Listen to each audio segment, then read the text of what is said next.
प्यारे दर्शकों नमस्कार। तारीख आज 7 मार्च 2025 दिन शुक्रवार, हिंदी तिथि फाल्गुन माह शुक्ल पक्ष अष्टमी। आइए नजर डालते हैं हमारे प्यारा उत्तराखंड की तमाम बड़ी खबरों पर। वीडियो शुरू करने से पहले कमेंट बॉक्स में जय हिंद लिखकर हमें सपोर्ट करें और हाँ, वीडियो को पूरा जरूर देखें क्योंकि इस वीडियो में हम जानेंगे बिजली, पानी, मौसम, सरकार के नए नियम, ऐलान। तो चलिए शुरू करते हैं। मुखबा को मिली नई उम्मीद, सीएम धामी की थपथपाई पीठ, प्रधानमंत्री के दौरा रहा खास। एक दिवसीय दौरे पर मुखबा हर्षिल पहुंचे प्रधानमंत्री। उत्तराखंड में अब घाम टापू पर्यटन नए विजन का मंत्र दे गए। उन्होंने कहा कि दशक उत्तराखंड का है, प्रगति के लिए नए रास्ते खुले हैं। उनका दौरा कई मायनों में यादगार बन गया। जाते जाते वह शीतकालीन यात्रा के लिए सीएम धामी की पीठ थपथपाकर भी गए। वे देश के पहले प्रधानमंत्री है जो भारत तिब्बत सीमा से जुड़े उत्तराखंड के चमोली और पिथौरागढ़ सीमावर्ती जिलों के बाद अब उत्तरकाशी के मुखबा और हर्षिल पहुंच रहे हैं। प्रधानमंत्री के नाम एक और रिकॉर्ड दर्ज होगा। वो देश के पहले प्रधानमंत्री है जो गंगा के शीतकालीन पूजा स्थल पहुंचेंगे। चारधाम शीतकालीन यात्रा का संदेश देने के लिए प्रधानमंत्री नरेंद्र मोदी गुरुवार को सीमांत जिले उत्तरकाशी के गंगोत्री धाम के शीतकालीन प्रवास स्थल मुखबा और हर्षिल के यात्रा पर पहुंचे। पीएम सुबह भारतीय वायुसेना के विशेष विमान से सुबह जोली ग्रांट स्थित देहरादून एयरपोर्ट पहुंचे। यहां से उन्होंने MI-17 से उत्तरकाशी के लिए उड़ान भरी। पीएम मोदी ने गढ़वाली भाषा में अपने भाषण की शुरुआत कहा कि म्यारा प्यारा भाई भेणी मेरी सयावा सोंदी। कहा कि माँ गंगा ने मुझे बुलाया है, मुझे लगता है कि माँ गंगा ने मुझे गोद ले लिया है। पीएम मोदी ने सरकार को 12 मासीय पर्यटन का विजन दिया। कहा कि इससे साल भर रहने वाले रोजगार के अवसर मिलेगा। पीएम ने कहा कि यह दशक उत्तराखंड का बन रहा है और कहा कि उत्तराखंड की प्रगति के लिए नए रास्ते खुले हैं। उन्होंने शीतकालीन पर्यटन को महत्वपूर्ण कदम है। पीएम ने कहा कि घाम टापू पर्यटन उत्तराखंड के नया आयाम लेकर आएगा। प्रधानमंत्री मोदी ने कहा कि माणा, जांदुंग, टिम्मरसैंण में तेजी से पर्यटन बढ़ रहा है। ऐसी व्यवस्था करेंगे जिससे उत्तराखंड हर सीजन में ऑन सीजन रहेगा। प्रधानमंत्री ने लोगों से उत्तराखंड में आकर शादी करने की अपील की। उन्होंने कहा कि डेस्टिनेशन वेडिंग के लिए उत्तराखंड को चुने। साथ उन्होंने फिल्मों की शूटिंग के लिए उत्तराखंड को बेहतर बताया। उत्तराखंड में 50 टूरिस्ट डेस्टिनेशन विकसित करने की बात पीएम मोदी ने कही। उन्होंने कहा कि उत्तराखंड में पर्यटकों की संख्या बढ़ी है। कॉर्पोरेट घरानों से आग्रह किया कि वे अपने बैठकों के लिए उत्तराखंड आए। पीएम मोदी ने कहा कि यहाँ विंटर योगा सेशन आयोजित किया जाए। दारमा और मदरमा सड़क एक सप्ताह से बंद, पहाड़ी से गिर रहे मलबे, बोल्डरों के बीच सफर कर रहे लोग। पिथौरागढ़ जिले के बंगापानी तहसील क्षेत्र के 3 गांव दारमा, मदरमा और मवानी दवानी को जोड़ने वाली 2 सड़कें एक सप्ताह से बंद है। इससे 2000 की आबादी को खासी परेशानी झेलनी पड़ रही है। तीनों गाँव के ग्रामीण सड़क पर जमा मलबे और पहाड़ी से गिरते बोल्डरों के बीच जान जोखिम में डालकर पैदल आवाजाही करने के लिए मजबूर है। बंगापानी तहसील मुख्यालय से दारमा, मदरमा और मवानी दवानी को जोड़ने वाली दोनों सड़कों पर एक सप्ताह पूर्व मलबा और बोल्डर गिरने से आवाजाही ठप हो गई थी। ग्रामीणों को उम्मीद थी कि प्रशासन के दावों के मुताबिक जल्द ही सड़कें खुलेगी और सड़कों पर आवाजाही सुचारू होगी, लेकिन ऐसा नहीं हो सका। 7 दिन बाद भी सरकारी तंत्र सड़कों को नहीं खोल सका है। इससे 2000 की आबादी परेशान है।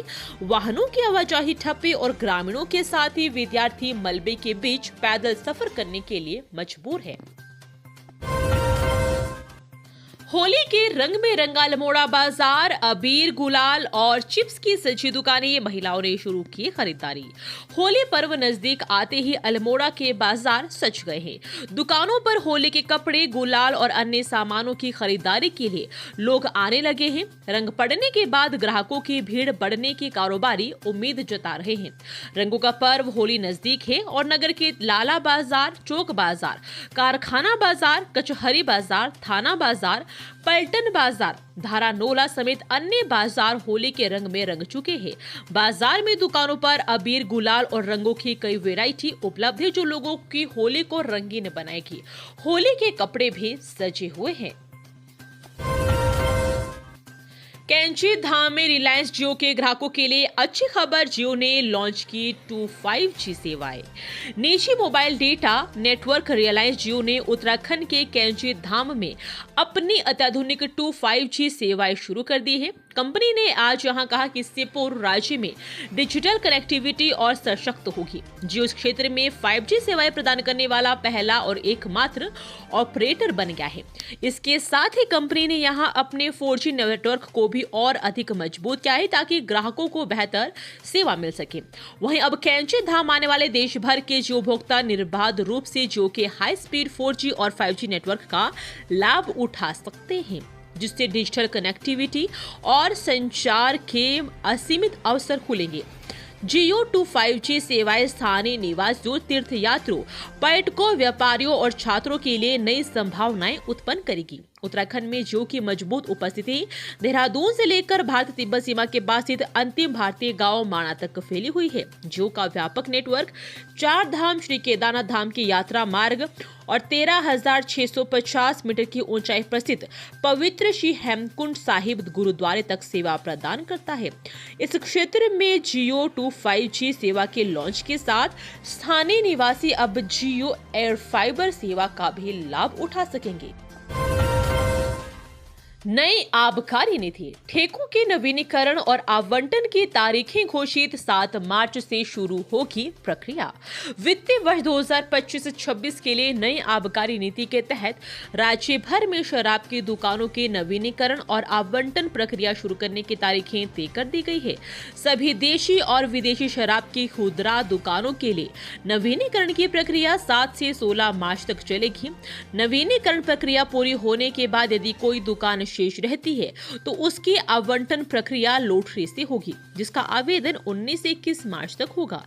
पहले चरण की लॉटरी 22 मार्च को निकाली जाएगी और उसके बाद भी यदि दुकानें शेष रहती तो दूसरे चरण की लॉटरी के लिए आवेदन 23 से 24 मार्च की दोपहर 3 बजे तक स्वीकार होंगे। दूसरे चरण की लॉटरी प्रक्रिया 24 मार्च की शाम 5 बजे तक पूरी होगी। बलिदानियों के आश्रितों को नहीं मिल रहे 50 लाख, सीएम ने कारगिल विजय दिवस पर की थी घोषणा। उत्तराखंड के देश के लिए बलिदानियों के आश्रितों को 50 लाख रुपए नहीं मिल रहे। मुख्यमंत्री पुष्कर सिंह धामी ने पिछले साल कारगिल विजय दिवस पर इसकी घोषणा की थी, लेकिन वित्त विभाग ने इस पर आपत्ति लगा दी। सैनिक कल्याण मंत्री गणेश जोशी के मुताबिक वित्त विभाग की आपत्ति पर आज ही जवाब भेज दिया गया है। सैनिक बहुल प्रदेश उत्तराखंड से औसतन हर महीने एक सैनिक ने बलिदान दिया है। राज्य गठन के बाद से अब तक पिछले 24 साल में 403 से अधिक सैनिक बलिदान दे चुके हैं। बिजली पैदा करने वालों से वसूला जा रहा फिक्स चार्ज, उपभोक्ताओं ने आपत्ति जताई। राज्य में सौर ऊर्जा प्रोजेक्ट लगाकर बिजली उत्पादन कर रहे उपभोक्ताओं से भी यूपीसीएल यूजर चार्ज वसूल रहा है। इस पर उपभोक्ताओं ने आपत्ति जताई है। उन्होंने मांग की है कि कम से कम बिजली पैदा करने वालों से फिक्स चार्ज न वसूला जाए। यूपीसीएल सभी उपभोक्ताओं से प्रति किलोवाट के हिसाब से फिक्स चार्ज वसूल करता है। यह शुल्क यूपीसीएल की ओर से लगाया जाता है। नियामक आयोग हर साल इसे संशोधित करने के प्रस्ताव पर भी निर्णय लेता है। 1 अप्रैल से जो दरें लागू होगी उनमें फिक्स चार्ज पर भी निर्णय शामिल होगा। 24 साल से 46 लाख का टैक्स दबाए बैठे हैं सरकारी महकमे। 2001 से सरकारी भवनों का जमा नहीं हुआ हाउस कर।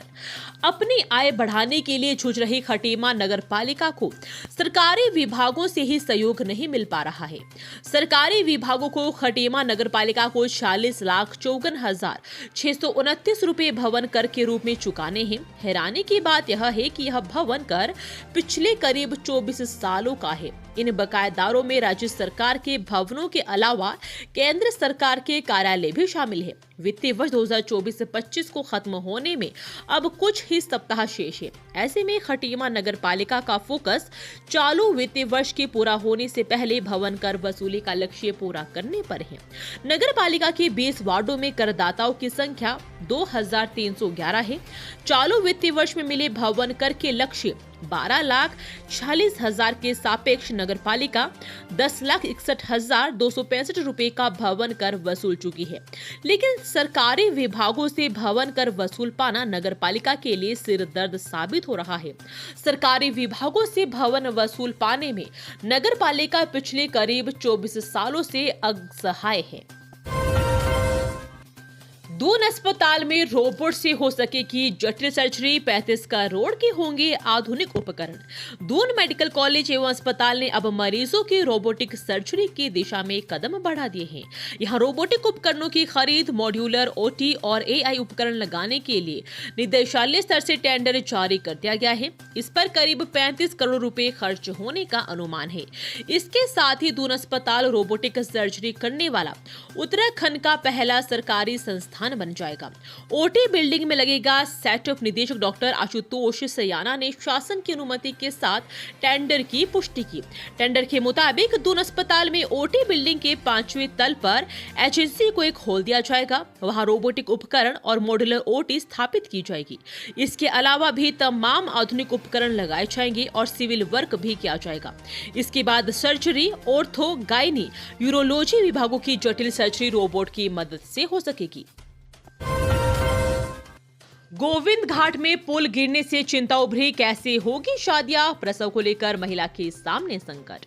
भूस्खलन की जद में आकर गोविंद घाट में बना पुल टूटने से स्थानीय लोगों की चिंता बढ़ गई है। पुल टूटने से पुलना गांव का संपर्क कट गया है। गांव में अप्रैल में 2 शादियां और 1 महिला की डिलीवरी होनी है। पुलना गांव में वर्तमान में 101 परिवार निवास करते हैं। ग्रामीण इसी पुल से आवाजाही करते थे। पुल टूटने से ग्रामीणों के सामने आवाजाही का संकट गहरा गया है। पुलना वर्ष 2013 की आपदा से प्रभावित गांव है। उस समय लक्ष्मण गंगा में बाढ़ आने से गांव तबाह हो गया था। ग्रामीण आपदा से उभरे ही थे कि अब पुल टूटने से आवाजाही का संकट खड़ा हो गया है। दैनिक जरूरतों को पूरा करने के साथ ही गांव में शादी विवाह को संपन्न कराना भी उनके लिए बड़ी चुनौती रहेगा। अप्रैल में पुलना गांव में 2 शादियां होनी है, जबकि 1 महिला की डिलीवरी भी होनी है। ऐसे में अब लोग इसको लेकर चिंतित हो गए हैं। बगीचे में काम कर रहे व्यक्ति पर तेंदुए ने किया हमला, शरीर पर 2 पंचे मारे, शोर मचाने पर भागा। तराई पश्चिम वन प्रभाग की रामनगर रेंज स्थित भगवारंबर क्षेत्र में तेंदुए ने बगीचे में काम कर रहे व्यक्ति पर हमला कर घायल कर गंभीर रूप से घायल कर दिया। अस्पताल के लोगों ने उसे सरकारी अस्पताल में भर्ती कराया। मजदूर की कमर के पास 3 टांके आए हैं।